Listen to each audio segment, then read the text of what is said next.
via pe lo fa male anga le o le tua ina o te mai so fu male ola e le fai unha foi o ne yaso le aso fu male fito uni do a fe lo il mai ai o fe a mga luenga sa fita i tunga ia lu tato watunu e le ne yaso ia e fa tal fatu ma o folo fatu tato proclame o le Suluaulama le Afiafi le vau ma fatasi ma le sunga ya tau mati ia o wale fa foi ino le tato proclame ta lo fai lau sunga tau mate te fo manuia sunga tavita tai ne Afiafi le tato proclame Suluaulama ia e o folofa ma lo tu tato nu ma lo lava lo sai le yaso ia atal no le asfori o ma fo weekend ta pena wal weekend ia le o tato tau manuia mai tau ngole neva yaso I fe au mga luenga ma lo lava le fato toa ile ne yaso ia o le lava se faiva sa anga ia ile atunu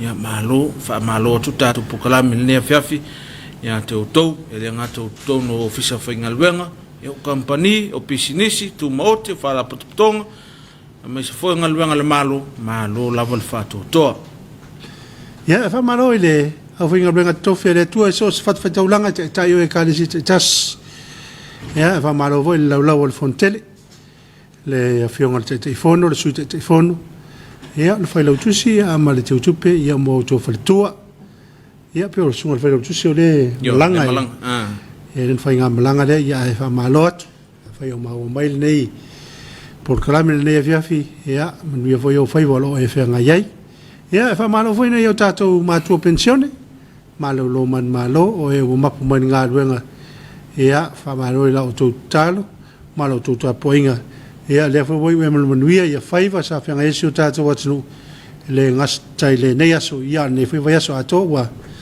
la mo vai atu yo ia fa malo atu tai o tato nu malo ila o fionga le malo ma siofu pe foi le su el fon sutofia malo faltua ngata ile ole la o fionga le fon fetalai ma le ofisa malo le fono fa malo tu foi ila o fionga le sui palmia on lo se mal tofi le vai tau ia ono le to se le mai tai palmia ia I fo fuanga fa malo fa malo tu foi la kabinete filfilia ia o sui minista uma ia malo la vole sui fo manuia fa malo tu I sui fai pule uma I tu malo tai tas ia la tu ia lo avea le leo tu tangata meso o I tu malo tai tas I tono le fono uso le atunu malo la vole sui fo manuia ia ta tono ele fai ngofi ia wa uma palo ala ia tanta la o tu fa me so sfuta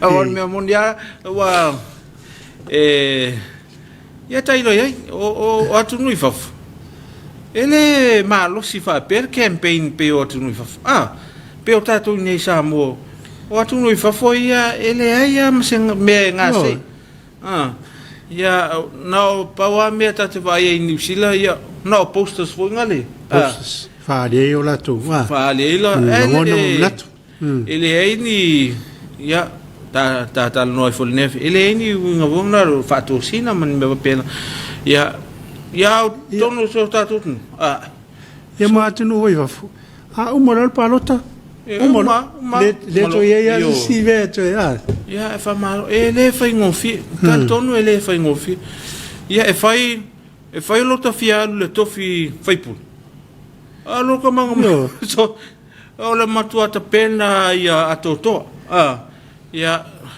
o ta mafu fauta te alo tu tofi o wale tu malo ia ta un ta pena ia family umale tu malo ia oni na sina vai ngole tu malo le tu malo atu o ta pena ave lo taola ia wa voi wale fa lang ia le tamao le tu malo ia lo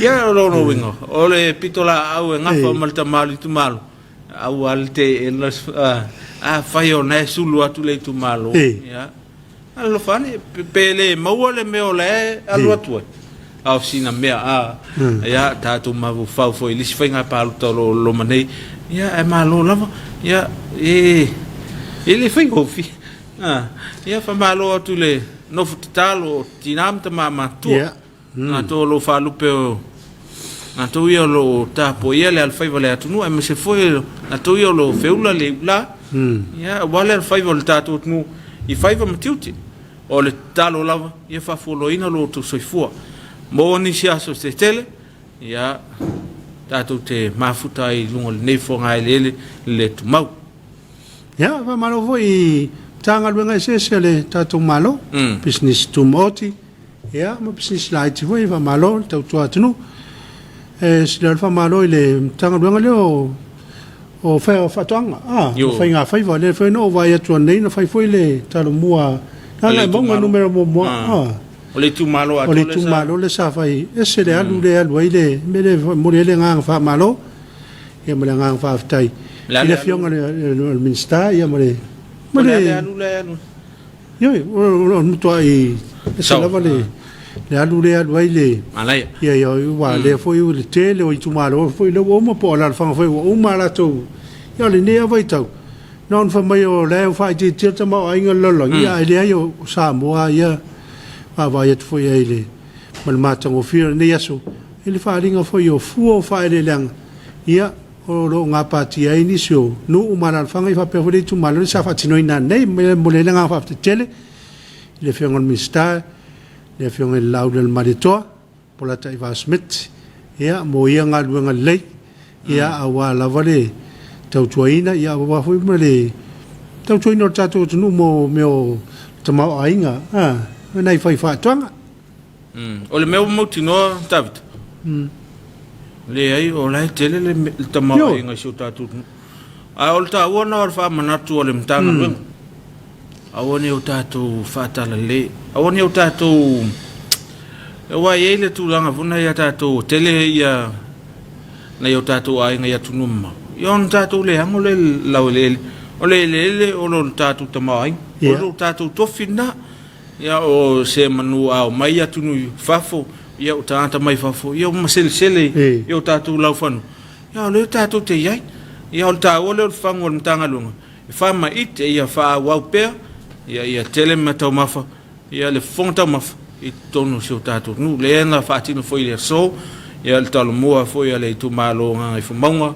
numela momo le sa wa ia toile la na fionga le minister va pe foi a sui minister ia mal mtanga luenga ia tal tono ia foi ani si tu malo le fa solo mai ia pe ona tato mul mauna foi lava ia so ia o le tongo ia le wa fa tino le so ia nga I fumaunga ia malo lava e le fa ingofia le ngaluaino le ia o te talitonu I le sel malo I mato fia ia pe atau nu le tau ne me la vale le tato te lo ma tato motino io tato atama ainga ia o le ia por foi me le mo le ngang fa malo I langolango tato por calame tanga luenga business ala munia malepa a per compagnia de SOS a per tau tua le papa instant ko Samoa e fa malo tu le malo su tato atunu o lo mafuta mai lungo penga te fai langi le ale mfai ona la wina tato lo fanga le ne yasu ya e alalo mai mula so ata ya ona la wina le o to lo fanga fa malo fa na waonga le o mai a foi vai aso aonga ne vai aso ya malo lava le onsa ya e inisio lato lo fanga solo lato ai ace ya peo so enga foi na le ya le foi vai aso ya o vai aso fo le amata foi so enga fale ma fo inisio kolis maulung ya fa malo tia te to malo lava mai lava le aonga tulang lua se o kolis maulunga ya se o lava le investe au se o atunu ya malo lava fa malo ya lim tamai tai fa ya onga ma se foi o lua onga tai tas malo lava fa to malo pale malo tau ne vai aso if au manga luanga alela mai mo malta to nu inisio fa fianga ya o tato pokala me Suluaulama le Afiafi taliu mai fa wa tato maftanga ile ne Afiafi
cultural depiction of the art of tattooing, an ancient art form known as tatatau, is unique to Samoa.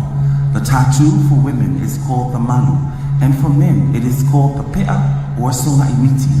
Tatatau or tattooing is one of the many traditional practices Samoa used to transmit stories of her oral history, genealogy, and epistemology over generations past, and it's still alive today. Mesdames et messieurs, une représentation culturelle de l'art du tatouage. Le tatatau est une forme d'art antique et unique aux îles de Samoa. Le tatouage chez les femmes est appelé le malu et pour les hommes, le sorainiti. Tatatau ou le tatouage est aujourd'hui l'un des nombreuses pratiques traditionnelles Samoa utilise pour acheminer ses histoires, son histoire orale, la généalogie, l'épistémologie par les générations passées est encore en vie.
Ladies and gentlemen, Samoa's next generation, Tupulanga or youth, is held in high esteem. Parents cherish their children, their ultimate treasures.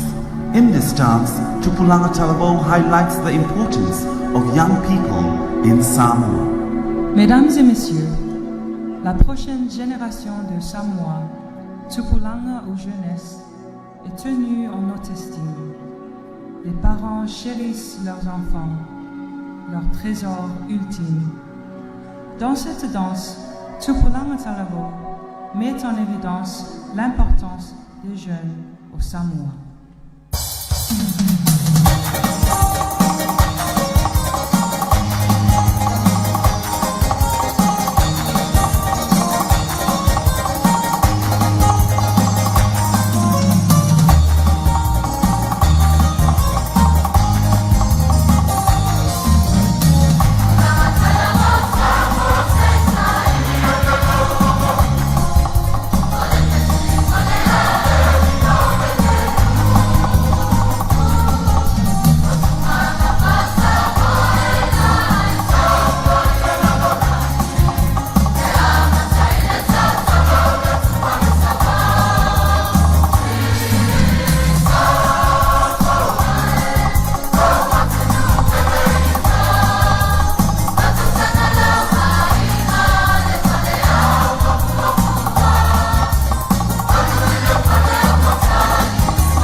is a traditional sitting dance accompanied by drums and synchronized hand clapping.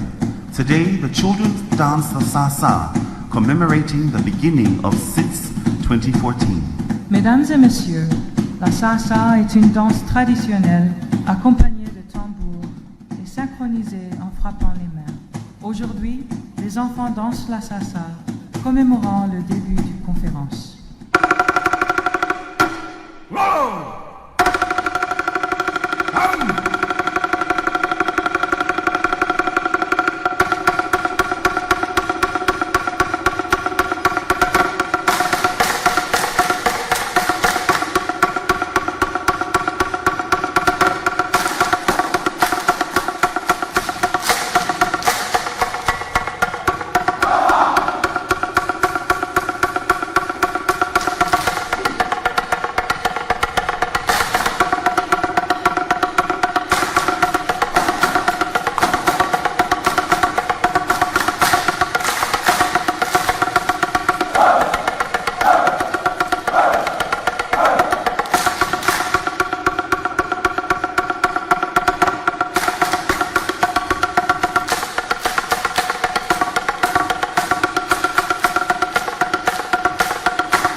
young children of Samoa and their wonderful cultural entertainment. Mesdames et messieurs, s'il vous plaît, veuillez...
ke tu fatasi o tō wau. Whaktai ai le tamuwhainga. Le waluma sa whatuauta. Mai le whianga le whanga. Ma lo whaktai mo tō saur te wila nei tō sanga.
Le sa mai mo mal tatu nu ni so fa fiang o tatu pukalama Suluaulama ya e fa no file mo ai le tatu festival le ne Afiafi ya awol to vesi o leo tau nu ile fa un neva yasu ya o leo ma ya foi a mga lueng sa alo il tatu nu fa malo la tua ya le un sese ya la to fo to nga te fale ya fa pe foi la to lo nga sese ina ya fong ta ma fol tatu nu ya ne Afiafi la kuka Ya. Ya, sau ni le se kuka le Afiafi. O pisi foi la kuka le taimi. Ah. Vai le sau pou e. Asu le e sau me tau sami. Ya, ona fatua avile o me tau sami. Ai fa malo atu, e le fengofie. Ya, vai po a umai me manau mia. Avile lisi le au fengaluenga. Na tolo fengaluenga. Ya, ya wa on tatu ia le kuka. Ya, na sa e wama. Ah, fatino ngaluenga. Ya o me fai ele kuka. Ya avila le wanga ye fengalu. Ya o tato vela kuka o vo tato tangsai me le o ye tato malos o le me le kuka. Na le lua ingredients ma o kuka ai ele ai o te mana o ye uma me o mana na e tango atu le me ai o me la vo e la tu le kuka o lai ai. Ya vai fai va pe na o le ni fiole o le kuka. Ya alu le no fo le ndum ko si ainga me tata no le si pa sawarte me moe o le laki o le melete le au mau ya yo vole ai o si fina e lo tulia o te alu te fai fina me le foi le mana el no foi un WhatsApp ya te lo e o la o ta pena le kuka manongi o le Afiafi ya pe on sa no sunga ya tavit awoni o tatu tangsa i me tangta ya pe no mas tato ya mo wale e lengo le Afiafi ya msina falif ele ai la você é o more ai le eleni so wale ling e fai so se me falai fa sua fa kaleve so nga vinga tu ai e manongi lava le ling vai ora le ngalo fiu ya le fiu tau tu ai pe o le fiu le na te so soni na te mai le man na yo le tofore o le melo le len ia ma os fale le voia io lo aso lo wa ma te nei for vai aso ia nga fu into ma fatele pe a ma te tuan fa se atu nei les frele o ta la stonai ia wa na se nei putia foi le ia wa fo la sale ta tu te tua ia io na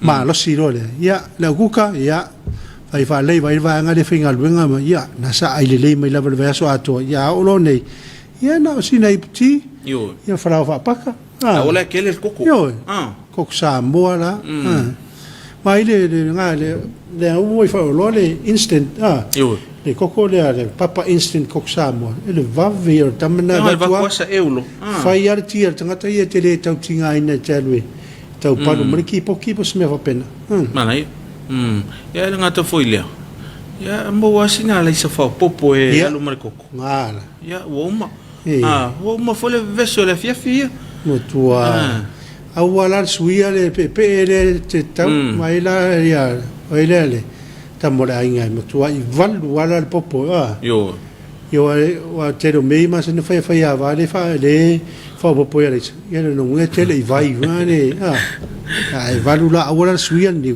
ia mo tua vi for le se mi sa eu mo tua tu ile le ia ia tau le pepe ore o melo lo wale tau pepe o melo le so popo ia ele mane ia foi tau sa ele pe o le sa le tau ina le telen fa tau sa uma me muso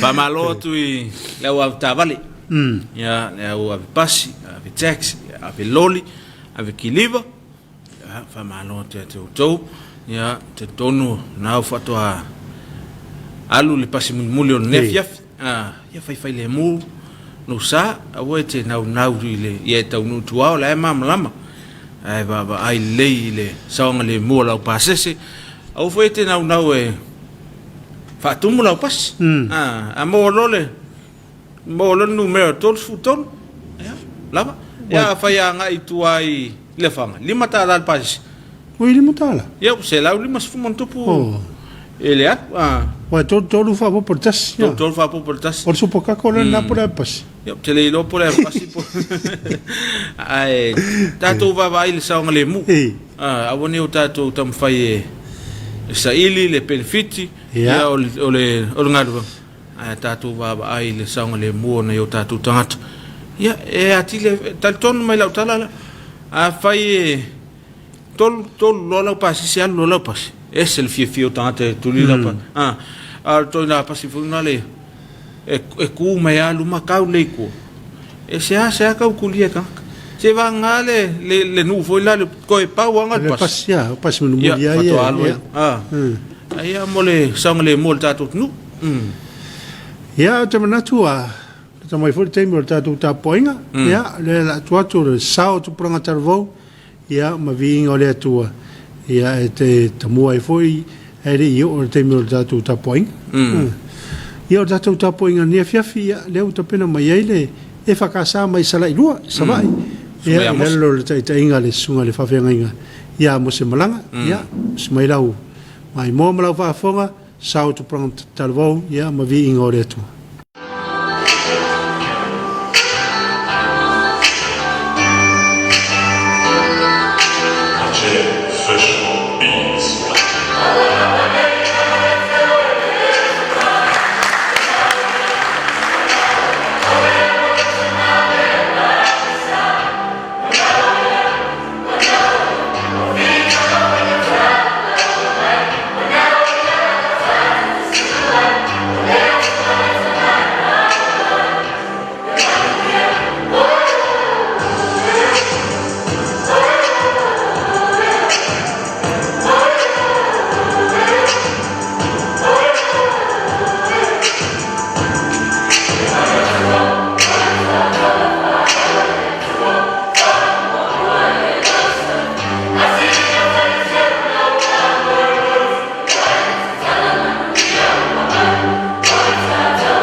ia Samoa I whiau mga luenga whenga iai le nei aso. Ma lo le ngā lulue, ma lo foi le ono sai. O le a tātou Tapuaiga le atua. E matua mātango fia I lunga o maunga, o vai o le ua whai mai le tala le lei. O le longo mai le manuia, o tala mai le tala le lei. O whai loa mai le ona tanga, o whai mai a siona, o loo pule lo watua. E o tātou talo mo le nganga paia. Le atua silisile e se lo mātou ta maa whāwawau. Le atua Samoa male lalo langi atoa. O mapu mailo watunu I le nei Afiafi fe au matiute. Mātou poto e whāfo I atu le vi inga o le whāmanu ma le whānetanga wai tau mo no mea malau fio. Pangalawa lea lo mātou antua. Mātou te langona ina lo mātou lea ato toa ma le ngau I wha le nganga I o luma. O lea mātou te mua I te tālo ai lau fio.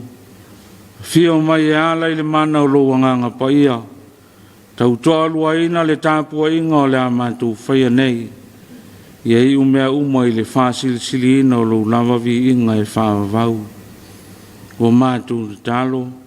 E ala ia Yesu ke viso lo mātou o li ima lo mātou whaola. Amen. O le whaitau ina o le tusi pa ia. Tusi filifilia mo I tātou I le nei Afiafi. O maua mai lea I le kolose o lona matau pu e whā. O le whai upu e se fulu, se ia whangata mai le whai upu e se fulu ma le vandu. Kolose matau pu e whā. Whai upu e se fulu e whangata mai le whai upu e se fulu ma le vandu. O te whaitau ina. Whāwhonga ia, a whionga pa ia an tātou o tua. O loa lo whaatu ia te utou o aritako. O lewa ma whaatasi maa il whale pui pui. A toa ma reko. O le ainga ia o pānapa. Na polo a ina o utou ia te ia. A luatu o ia te utou. Ia o utou talia o ia. O loa lo whaatu fo Yesu. O lewa ingoa ia Yuso. Nao I lātou ia o le au perito meina na lātou ngā lulu e whātasi ma au I le mālo le atua. Whai fo I lātou ma whāmatara loto mai a te au. O loa lo whātu I a te utou o e pāwhara. O loa utou lava o ia. O le au auna a ke viso Yesu. O loa fina finau e le au noa I te talo mo utou. Ina ia o utou tu mau ua tangata matua. Ma ua o mauti noa le fina ngalo umalawa o le atua. Ua o lau mau ia te ia. Ua tele lava lona mai le ngā mo o tou. A toa mai la tou o I lau tikaia. Mai la tou o I yara poli. O loa lofa atu ia te o tou o luka le fo mai pele. A toa matema. Ua lofa atu I lau uso I lau tikaia. O nu mefa foi. A toa male e ka le sia o I lona fale. Pea uma ona whaitau e o tō le nei tusi. Ia whaitau ina fo I le ka le sia I lau tikaia.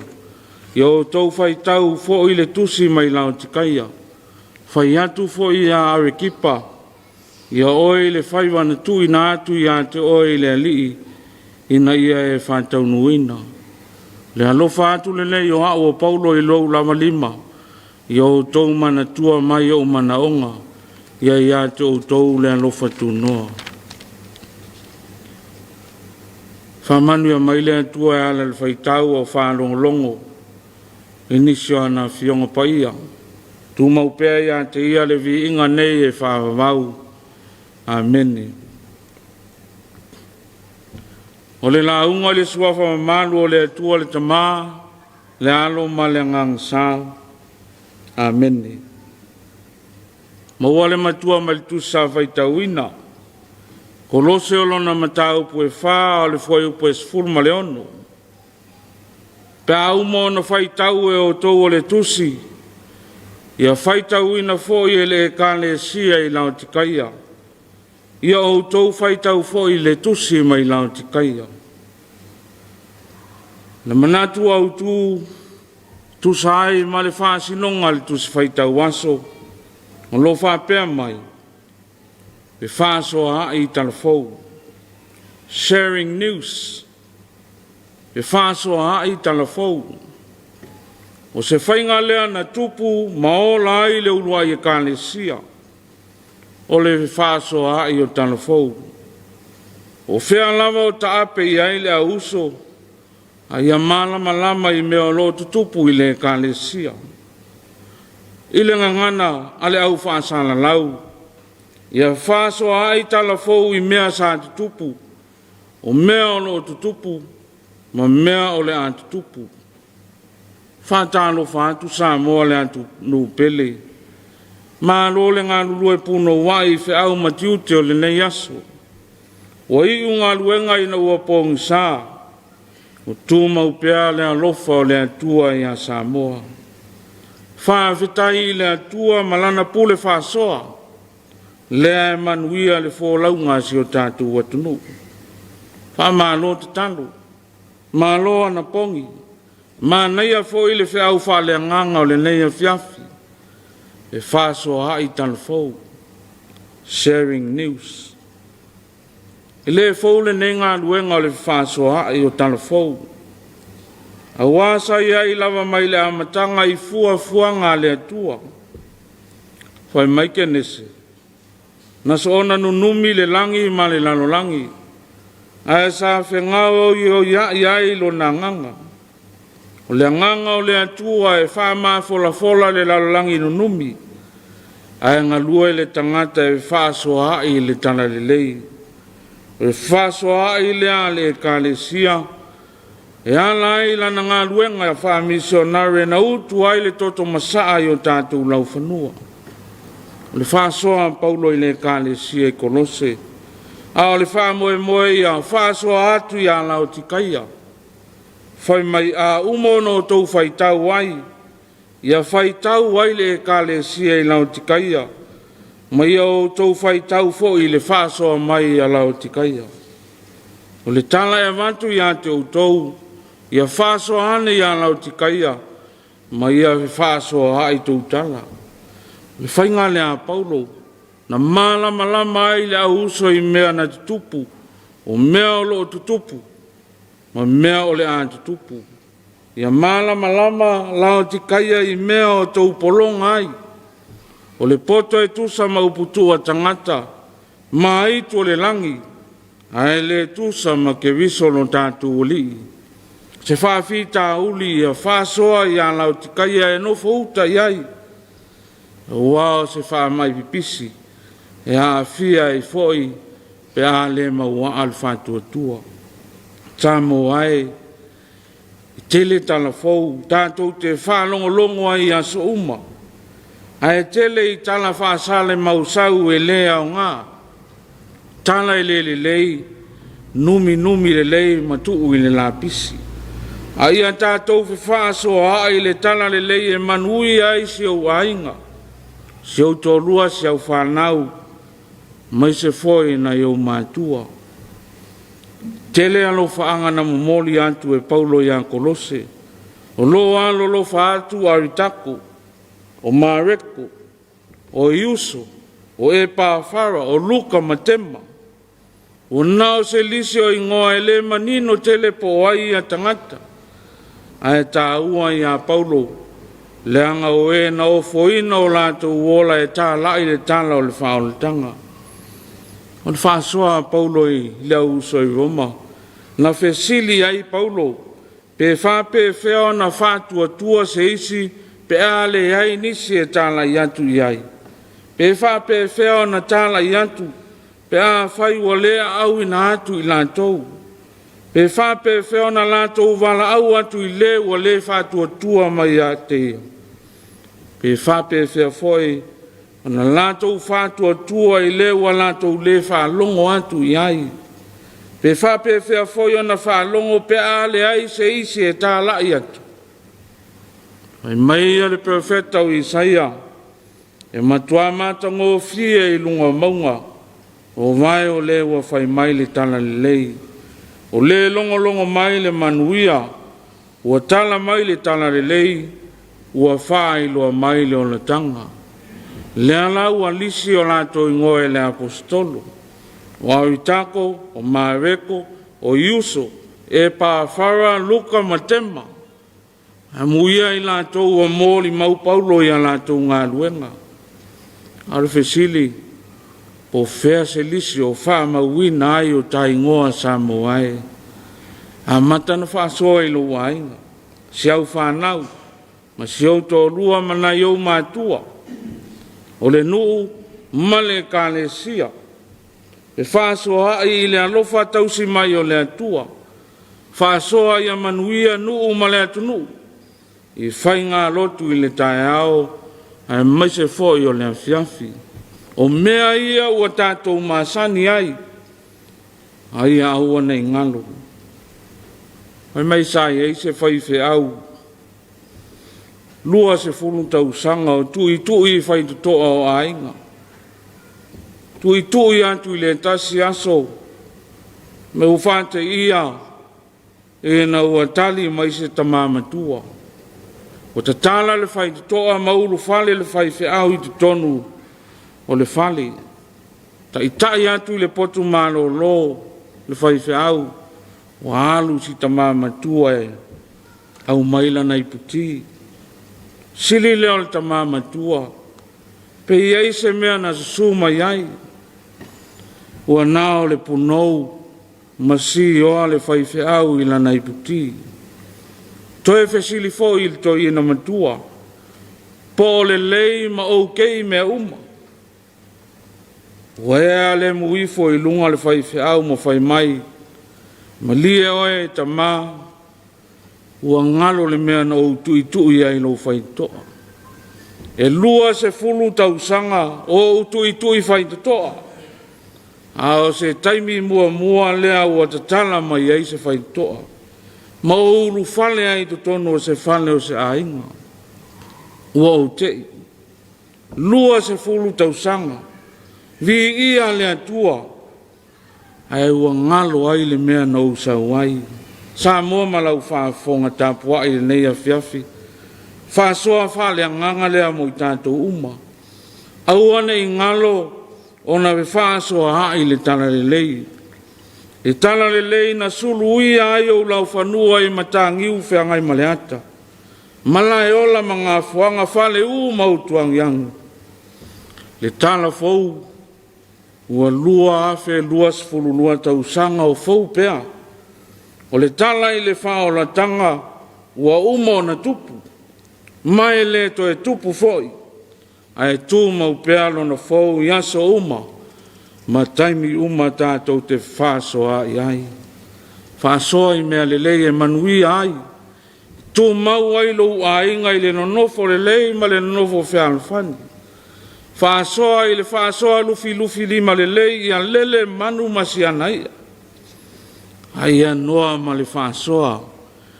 E tongi le moa ai ulo na afa. Whāsoa mata mau. Ai leo le whāsoa mata u. I le fia ai Yesu. Hei lava se isi whaasoa e whea ngai ma le whaasoa pa ia le atua. Na whaasoa ma iai la na au afa I le langi e ala ilo na alopele o Yesu ke riso e toa tasi. Ina ia le whano se tasi e whātua ia te ia. Aia maua le ola whaavau. Ia tu mau I le atua le vi inga ma le pule awa au malava. Nei o le whaavau. Amen. Tātou pese atu I le atua, I le pese lua se lau whaas fulma le fitu. Lua se lau whaas fulma le fitu le pese.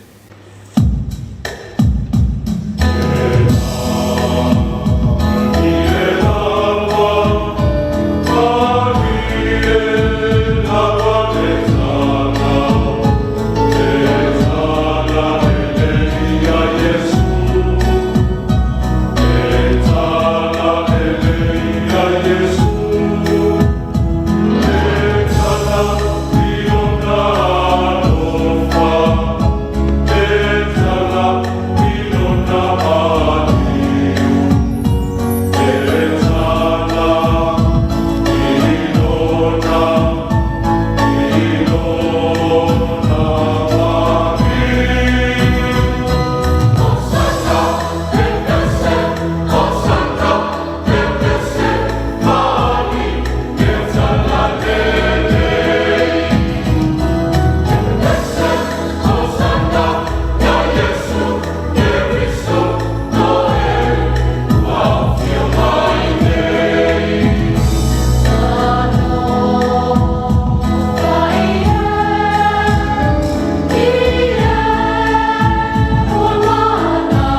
fa tātou talasanga, tālo le whaatai, whātu e senga, moli atu o tātou manao I le tua, tātou wifo man tālo I le tua.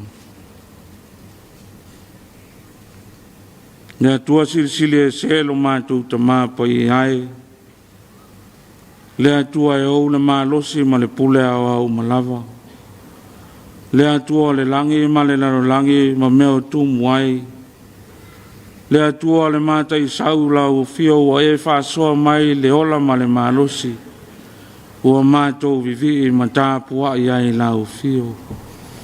Mātou te whaasifo I le nei Afiafi, o lo atunu I Samoa nei ma le laro langi atoa, mātou te whamanu ina lo suafa manu le atua, ono lo alofa ma lo wanga le lei a Samoa I le nei aso. Whawhetai tele I la u fio, I le tele ma le anoa noa I o aulava mea alofa tā ua ua mātou maua. Meise o lo tau awa mea ina o mea mātou te mana na o ai.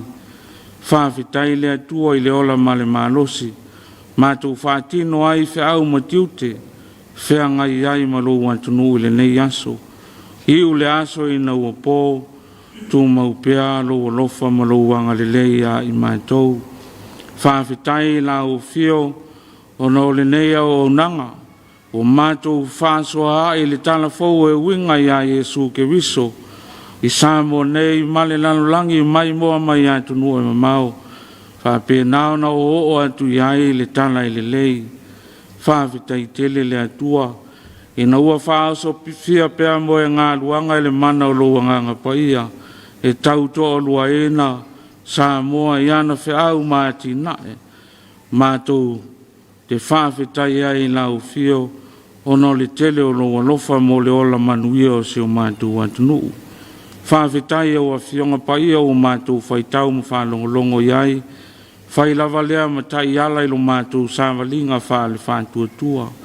Whalinga o le mana malisili ese o la u fio wa e whasoa mai, e ala I lo mātou whaitau mo whalongolongo. E ala I le whaloto tele mai o le mana o lo wanganga paia e tau tōlua ina o mātou tangata. Iaso oma mataimi oma mātou te whaitau ai. Sili la mātou whawhetai. Whaolitanga na e saunia e le soifua paia o ke wiso na o foina mai. E na ia tōngi o la e na I mātou o le atunu e tumu I le angasala. Hawa o mai la o fio I te o mātou atunu nei. Ni o mātou I loa na vivi I mawhawhetai a pēa la o fio. Iaso oma mataimi uma lo mātou ona. Ia tu mau I la o fio le vi inga nei maso uma e o I le whaavavau. Pangalawa lea le tua. O e si la fia le atunu nei. O e si la fia foi o mātou tangata tai tuatasi.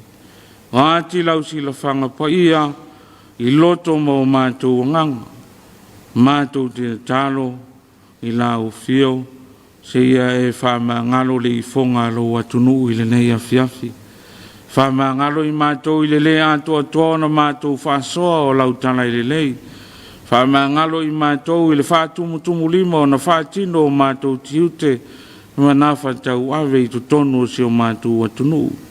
O nai o mātou ainga, ai mai se foi, o le nuu, malau whiau, malau tala I lei. Whama ngalo I mātou le atua. Toto pa ia o lo walopele o Yesu ke wiso e sau ina ai le atunu wa atoa. Ia whama ina ma whapa ia ina I mātou uma. Mo lau o fio malau malo e whaavau. Ia oa o mai pealo o nganga pa ia. Ina ia o mātou I loa o na salamo whamaon. Ma fo I atu I la o fio I le nganga ma le loto maulalo. Mātou te talo le atua, e si la fia o Samoa le atunu o fia whai manuia. Mātou te talo I iei lau wha manuia I le I fonga lo atunu I le nei Afiafi. Tau tolu a ina lo atunu o le mana o lo nganga pa ia. Whaanotu tele mai ma au mai le loto on sai. Ia mātou wa tia e fantasi ma la o fio. E manuia ai, se o mātou atunu nei.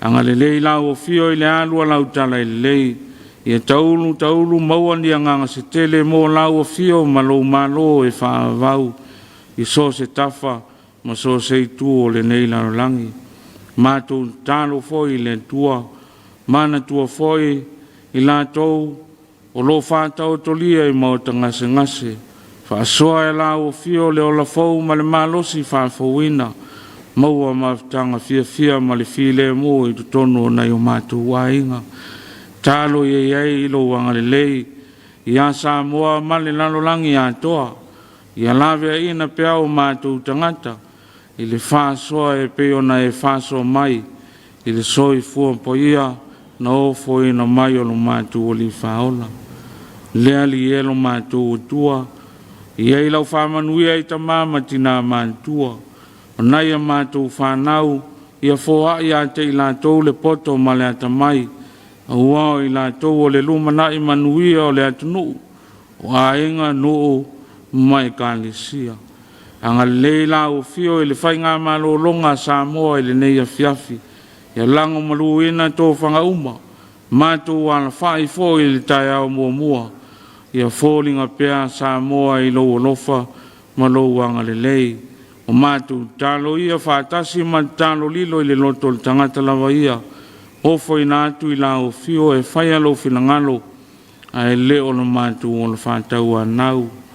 Al manuia malfile mu o la o fio le atu o le tama le alofa silsili ese o Yesu ke viso lo matu o li whaola. E maftanga fai pea ma la o fio anganga paia. Ia tu mau mai lea i lunga ia i matu manei. A lunga o lau whanau whātua tua i le lanalangi atoa. Nei o i le whāvau lava. Amen.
vinga mal whaftai le tua le wa te elangi pe on fitai tunga ia ilu tātou tofi ne Afiafi ia le sunga ia mose malanga o le whawhirangi taulangi le EFKS mai sara i loe savai me le mure le ngang whaftai tele e le sunga le whawhirangi ia ona o le Tapuaiga ne Afiafi ia o le whiau mori o ne Afiafi pe on sauno ia le sunga le tofi o le fifa soa I talafou ia mai nei a taimi ia o tala na le tatou te fifa longolongo iai o talafou a tau me tau talafou I longo winga na o tala le tala le o le talafou na le fa o Sofia ai se fa malo se tangata fa malo se tangata to tele ia o ne tatou fa ia ni talafou na le na le fai ma tawem ia tili ai ona alu ila lo tatou tatou va vai at foi lungo peng faila ia o telefoi tala I le ofo le afiong te mai tai pan mia ia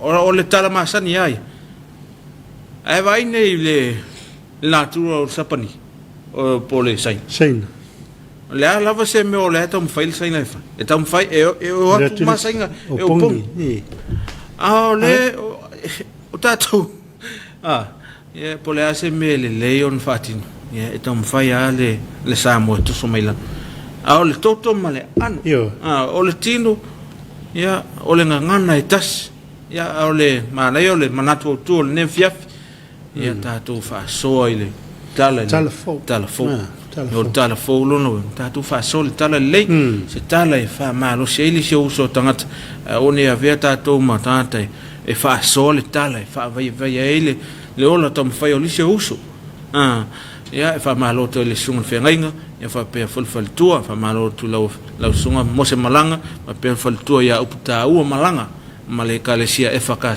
sa lai lua ia o le fa malo tu foi le sunga toina matu puleng ia wal matu puleng le nga solo neva yas sunga toina ia fa savala ia mal fal tua ia lina ia fa pe foi ia le au fainga luenga tofia le tua tono tatu pulenga ia kalesia tas malo lava le tawatai malo tau pati I fe au manga luenga fa ftai fo mo tapena ino o le fe au tala lei I le ata yao ma le afiafi o ana file sa va ia foi mo pent faila o le sa fatino ile sa inga tupe le kalesia EFKS sa I fonga tuli ia I lalo tata inga sunga ia apelu ia mal faltua apelu I fonga tuli ia o le se foi fainga o le toinga sunga tupe le wa o le tava ia to le songa tusi pe tusi ave ko fai online fai live do tile ia mole la tala foi la no mata mai tama fa na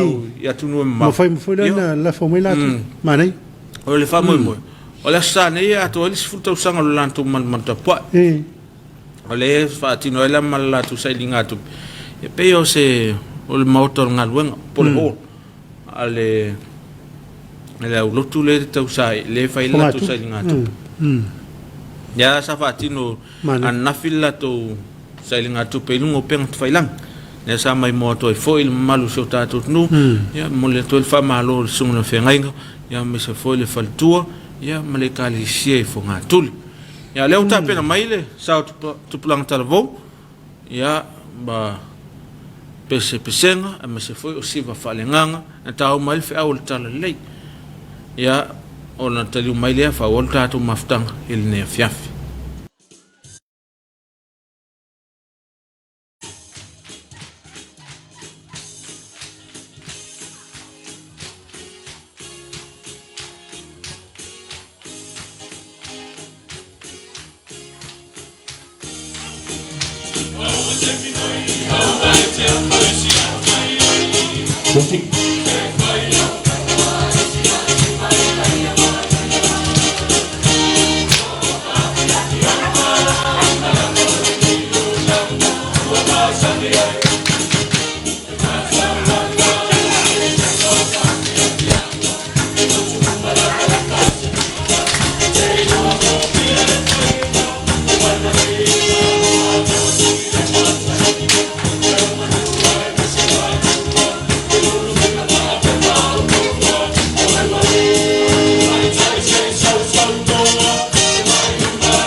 Nasa mai mo male atunu I sao tu plan talvo o pese ma vingo le tua e se foi o siva fale ngang na ta o mai fe au tala le pe on ta pena sunga fenga nga ya mo se malanga ya o te manatu e ni so tato sfa na ile so la to lo fa manatu ino la to so foi le so ya moliatu ya fam nyanga le tato pukalame ya mo to uma o fa manatu ino to waso fa na ile so man wi tele le a to angol tau sanga fa popol so fuma leol ya mo pel malosi tino ma fu fam nga ya ife au mga luanga o tofi ma fa nga ina so fuma leol nga to foi leila to foi wo mo i fa no noang ya ono le malanga le malimu leoti ele ila va se ta se failot o le tuona ya umai o le tu foi na to ya vatu ya ta tu fa manu ina pel sof pelo le sof si ese o le tua ya watu fa mesenga ma fa ma fananga ya tilanto o tia ona le malangan malimu leoti o te manatu la sunga tavite ilta asfara ya la mai mo mai tatu watnu ele fa manuang ola sfanau ia mani nai fa fefiang ia atu tari mai ia ona fa waulol tatu proclame o le Suluaulama Whamanuianga le atoanga le whātau sanga le awhine ia nei tua tu nepa whaita papa vai pule lima o lalo vaia. Lo wanga ngai e whamanu atu I le li, o mea o mafoi o I tonu ia te au. Ia whamanu I lona suafu pa ia. Ia manu ia tele le atoanga o lo whātau sanga I le soa swurfito yuni lua afe lua lua. Lofa le atua ma whamanuia ma whaupopo nisi tau sanga se tele. Mo oe le awhine. Manuia lo wala tuputupuae ma ia vea oio se tene tau sa afia I luma o le atua. Alo faanga ma iau mātua o fai ma tesa o grandparents o moso tele su nepa vai toanga ma te mkisa o ainga I vai sala sa le lolonga ma loto fanga. Lo faanga ma iau cousins o pelehina ki matia Amora ma lo faatonu AJ Manai Jr. Big brother to fala aya Sayan, little sister Angeline, and especially our family guardian angel, your late cousins Karai William Knight. Manuia tele le whaamana tuina o lo whātau sanga I le so.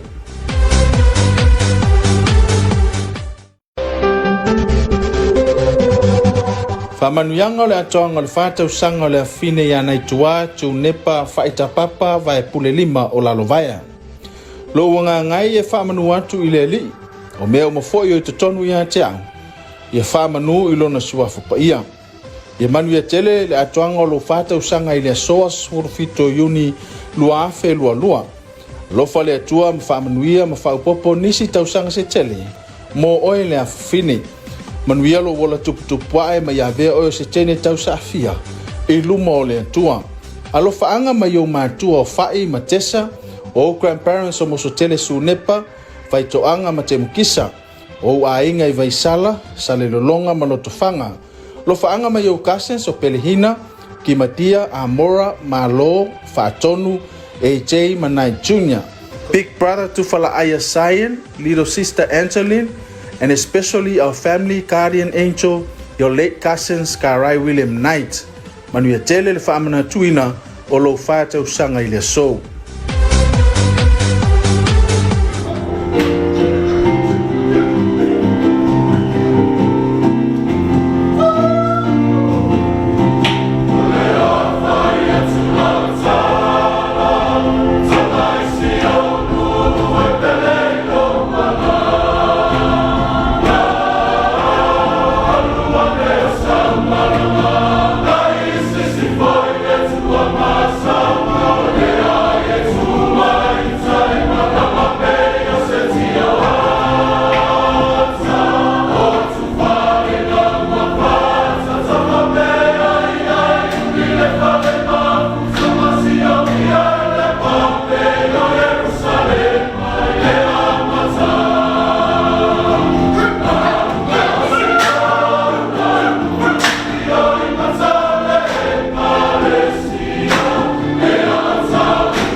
la sa mai mo mele tunu ini se fa fianga mai se foi le famnianga le asfa nau yo le afine ya nai tua tu nepa faita papa vai pule lima o la lovaya a to ile solo na fatu sang ya o momonga lo falta tu pukalame le nefafi mai ama o malsunga le fifau nei ya moliati ya famnianga ya to ile afine ya famnia le to ile o tu kwai ya mo pele malos ya el tino ma fufau ya fenga e foi ma a onga il ne vai tau ya te manato ya matua ho mai foi le fai unha policy ui foi tatou proclame ia e famanato atu ia tatou proclame foi vai peo tatou alata ia pe ona ia ile Samoa tau longlong e tu lai fitu e tu lai fitu ia fa solo tu ai lava ila farvalu ia o le tatou proclame masani foi o le sol pule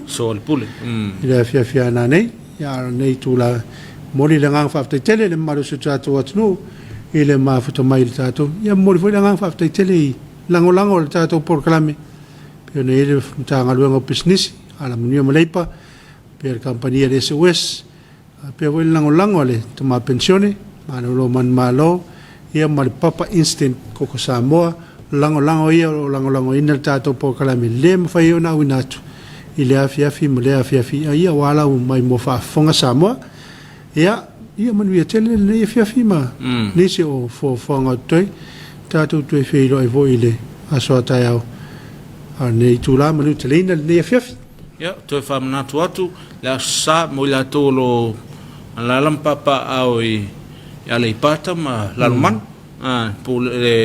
po kalame ale ofiso Faamisionare ile tula lima le afiafi ile hola le fakasa ila man la tu foi po kalame ya o taua o le covid ma le lotu il nei vetau ya famanato atu mo ilanto e fia falongolongo ma fia mai mo foi le taua le po kalame a pe o sa no sungon fifiau ya le foi le mausa ya ona o tatu taimi fatu la ngaina ya manu ya tele ya fe a mga luenga o to ne fiafi tatu to fe lo ile so ta ile lo famile ang leo le to fa soifo